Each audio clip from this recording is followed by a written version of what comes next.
Here in this video, we will be going over all of your Tesla stock breaking news today, the option activity, the short interest, all of your biggest news. And trust me, there's quite a bit, from Kim Kardashian posting the Cybertruck to her 360 plus million followers on Instagram, over 100 Cybertrucks spotted in Giga, Texas. Not to mention Giga Berlin, a new survey out from the residents in that area, Elon commenting on FSD V12 and some improvements that are coming, a bunch of different things. But I think we need to start with the Fed minutes here up front.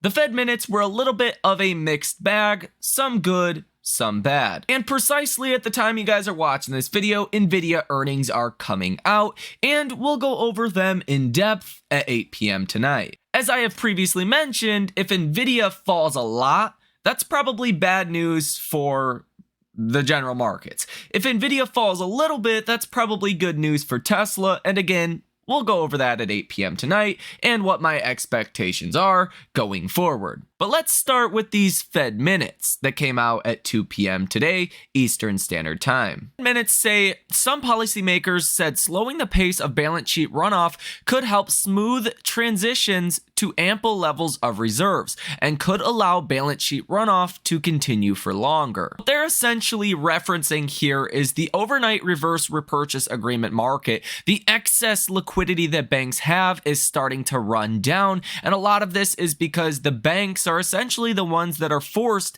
to buy all the bonds that the Fed is rolling off of their balance sheet. Now, as the Fed is selling $60 billion of treasuries every month, while the banks buying that up is really starting to put a dent in the excess liquidity levels. If the Fed were to slow down the pace of balance sheet runoff, that would give market participants a little bit of time to kind of breathe, reassess the situation, and at a more consistent pace continue to run down the balance sheet. This balance sheet runoff that the Fed has been doing, $30 billion a month for mortgage-backed securities and $60 billion a month for treasuries, has reduced the size of the Fed's balance sheet by over $1 trillion in the past 2 years, but it's also put a lot of selling pressure on the treasuries, which you can see this in TLT, so it's kept rates higher. That is one of the reasons why 10-year treasury yields are 4.31% today. The Fed does reduce the amount in which they are rolling off their balance sheet each month.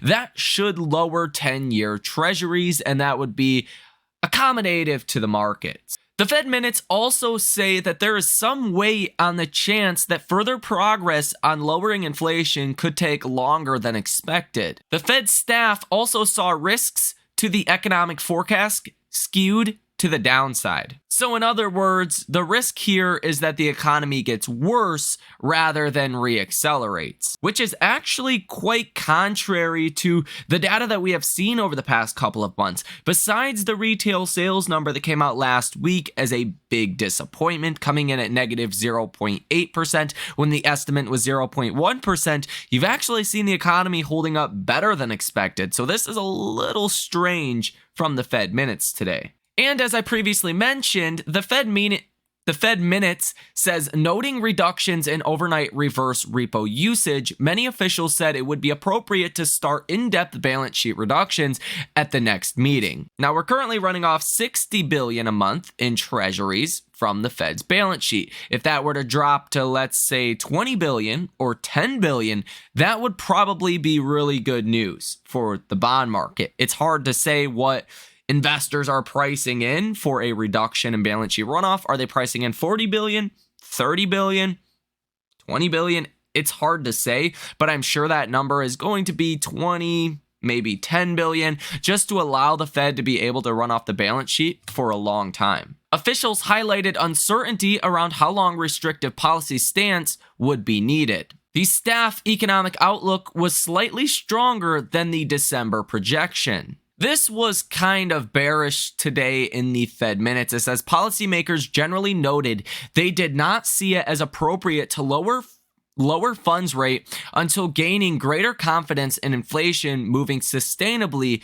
towards 2%. Some officials noted progress on inflation could stall. That is kind of what we seen last week when CPI came in a lot hotter than expected. Also, PPI came in hotter than expected. Most Fed policymakers noted risks of easing too quickly, emphasized importance of incoming data in judging if inflation is moving sustainably to 2%. Fed officials judged the policy rate likely at its peak for this cycle. A couple of policymakers pointed to downside risks from maintaining an overly restrictive stance for too long. So basically, in a nutshell, what the Fed meeting said was, we're probably not cutting rates anytime soon. If we do, we need to see progress that inflation is continuing to fall.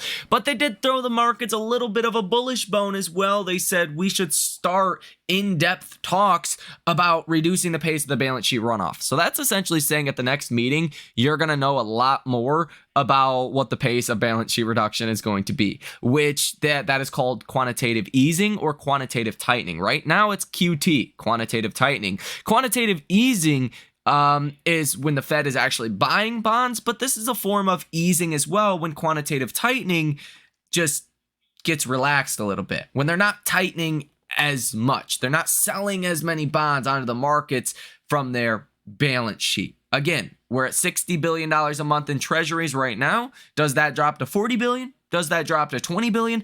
I think there is big potential implications based on what the number is going to be, but we won't know that at least until the next Fed meeting. Overall, I would say the Fed minutes was actually kind of bearish today in the sense of most policy members think we need to see more progress on inflation before we start to get rate cuts. And what we seen last week was, again, CPI, PPI coming in hotter than expected. Unless we get some kind of big downside event in the economy, unless the economic data starts to get really bad, we may not get any rate cuts in 2024. That, or you're going to have to see inflation coming down like next month and the month after that.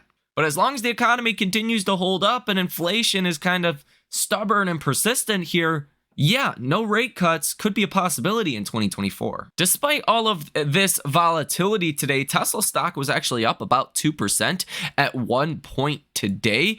And I know we're right before NVIDIA earnings. That is going to dominate the headlines. That's really going to dictate how the markets react over the next, couple of weeks here. NVIDIA potentially could derail the whole AI trade, which is baked into valuations of all of your mega cap stocks. I think Tesla performing better today really shows that Tesla's not dependent on the AI trade working out at this point. So if NVIDIA does fall a little bit, that could actually be very bullish for Tesla, as money could start to move from AI stocks into other areas of our markets, like Tesla, like mid caps, like small caps. But if you do see NVIDIA fall big time in after hours, well, that's not going to be great. Then I think you just get an algorithmic frenzy of selling by the algos. But with all of this being said, let me know what you think about this information down below in the comment section, and let's get into all of your Tesla stock breaking news today. Locals living near Tesla's Giga Berlin factory have voted against plans to expand the facility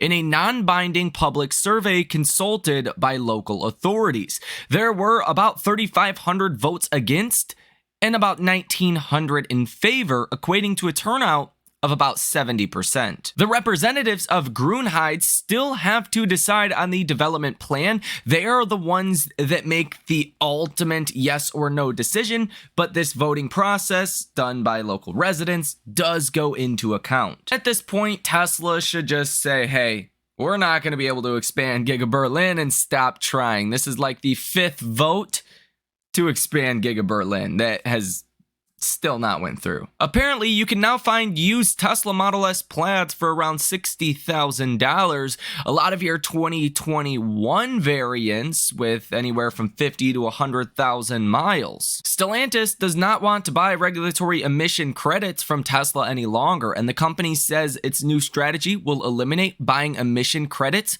from Tesla, and Stellantis wants to expand its EV offerings and adjust its strategy. Which, this really doesn't affect Tesla numbers anymore, so I don't think it's that big of a deal. ARK has unveiled their newest pure electric boat, the ARK Sport, with a starting price of $258,000. But check this out. The boat can travel 24 hours straight on low speeds, 4 to 6 hours of faster active use, including towing, and you get an 80% charge in 45 minutes. That actually sounds very good, at least in my personal opinion, for someone that grew up on lakes and boats. I mean, that's pretty dang good. Take a look at this Cybertruck. Oh my gosh, just plowing through this water. Tesla has released 3 new colored Cybertruck wraps in the US. These new colors and prices are about $6,000 for the slip gray, satin abyss blue at $6,500, and satin rose gold at $6,500 as well. The blue wrap is my personal favorite. That looks really good. As Sawyer Merritt reports, more Foundation Series Cybertruck invite emails are going out right now. Kim Kardashian today shared a photo of the Cybertruck with her 364 million Instagram followers, along with a caption, "Cool carpool mom." I think it's unclear if this is a paid promotion or not, but either way, I mean, that's a lot of exposure for the Cybertruck in a demographic that probably does not know about the Cybertruck. And just thinking of the Kim Kardashian kind of demographic here, a lot of followers that Kim Kardashian has, when they see the Cybertruck, they're probably going to tell their, boyfriends, if you will, husbands, hey, do you see this new vehicle? And then you're going to open up an even larger demographic than, potentially just Kim Kardashian's follower base. So I actually think this is a big deal. Again, not just Kim Kardashian followers that will see this, but what their followers will share about this and share, this vehicle to, again, husbands, boyfriends that would more likely be a realistic buyer for the Cybertruck. Tesla has finally released a brand new tire repair kit on its online shop today, more than 2 years after they said it would be releasing a new version. Colin here on X says FSD 12.2.1 in action, a 45-minute drive with 0 interventions. Still some moments of confusion, but nothing deal-breaking. Overall drive was super smooth and human-like. So many improvements from V11. This version can definitely take you from point A to point B. Down below are some clips from the drive that impressed me. Holmar's blog is not overhyping V12. If anything, he's underhyping. Elon Musk commented and said these issues are addressed in 12.3. So we're definitely hearing some very positive feedback here. I live in Michigan, still have not gotten the update. Should probably double check there, but hopefully we'll get it soon. Elon Musk now has some guidelines for moving Tesla Inc.'s incorporation to Texas from Delaware,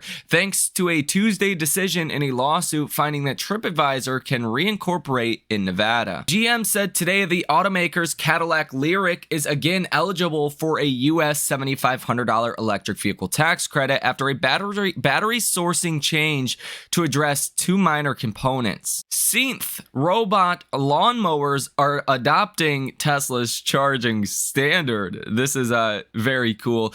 Synth said that this move towards standardized charging infrastructure is crucial in facilitating mass EV adoption, streamlining user experiences with reliable and simple charging solutions. Swedish trade union Seco said on Wednesday members may stop installing and servicing Tesla's charging stations in the country in support of union IF Metal's conflict with Tesla over collective agreements. Financial media, including Yahoo Finance today, continue to spread this false news that Elon has increased his position in Tesla from about 13% to 20.5%. Now, we know that this is indeed not correct, but I think what this really highlights to me is Wall Street just kind of goes with a narrative that they want and just runs with it. And in regards to Tesla stock lately, there's been a lot of selling in Tesla because everyone thinks it's going to be a bad year for the EV market. In reality, you've seen good guidance from Ford,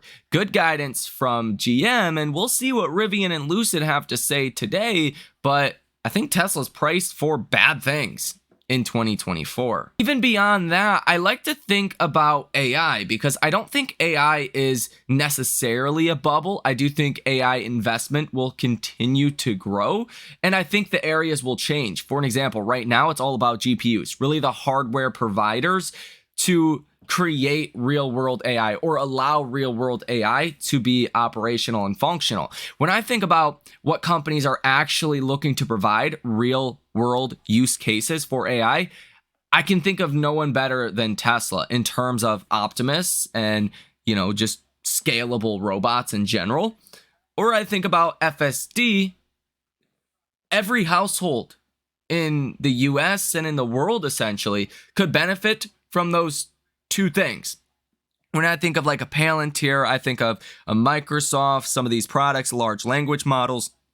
Is your mom, your grandma, your brothers, aunts, sisters, cousins going to use a Palantir software, Microsoft Copilot AI at home? No. But could they use humanoid robots or FSD? Yes. So I think it's only a matter of time before Wall Street really wakes up to what Tesla is doing here. And good news is, in the meantime, Wall Street hasn't figured this out. Tesla has been improving Optimus and FSD by leaps and bounds over the last couple of years. So by the time Wall Street notices, hey, Tesla's really got something going on here, well, you have quite a bit of time to buy the dip in Tesla stock. And that is what I continue to do. If you guys would like to come trade with us live in real time, check out that link down below in the description of this video. Over 100 Cybertrucks have now been spotted outside of Giga Texas. This is a new record and likely shows that the scaling process is really starting to take hold. Tesla option activity today definitely on the positive side with a positive order value of 64%. You have seen 628 orders totaling $82.29 million. Volume today is about 60% to the call side and 40% to the put side. But what's even more interesting is the open interest expiring by this Friday is 69.5% calls and 30.5% puts. So over a 2-to-1 ratio, 2 times as many calls than puts for this Friday's expiration. Global inventory numbers for the Tesla lineup shows a slight uptick in Model Y inventories, a slow and steady decline for Model S and Model X inventories, and a little bit of an uptick here in Model 3 inventories, which at this point is good news in my opinion, because Model 3 inventories have been very low for too long. Google Trend activity shows a solid uptrend here for the Cybertruck, going from 19 towards the end of January of 2024. And now you're at 27, so it's been a slow and steady kind of grind higher here. Model 3 search trend activity has dropped from 36 to 34. Model Y search trend activity has stayed at about 36 for the last couple of weeks here, so that's pretty interesting. And Model X search trend activity has increased recently to 10. And Tesla continues to run about 2,000 different ads via Google. A lot of these are for like YouTube Shorts. A lot of short form content is being advertised in regards to Tesla. The percent of stocks above their 50-day moving average today is down about 0.62. So you're now at pretty much a coin flip of the percent of stocks above their 50-day moving average, pretty much 50%.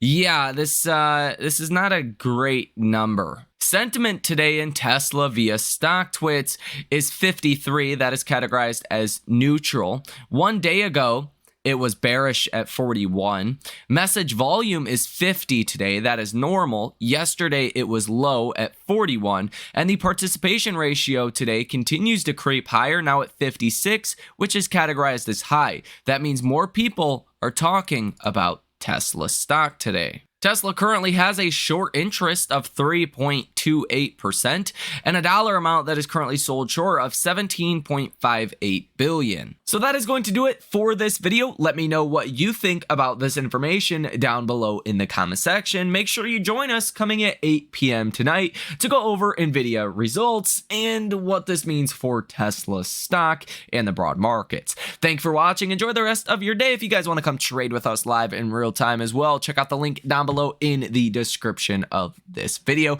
as well as go ahead and follow the X account because it's free 99. It costs you absolutely nothing to do so. No taxes and or fees are involved with that. It's Michael Tyler over there. Should be pretty easy and simple to find. Nonetheless, enjoy the rest of your day, and I will see you in the next one.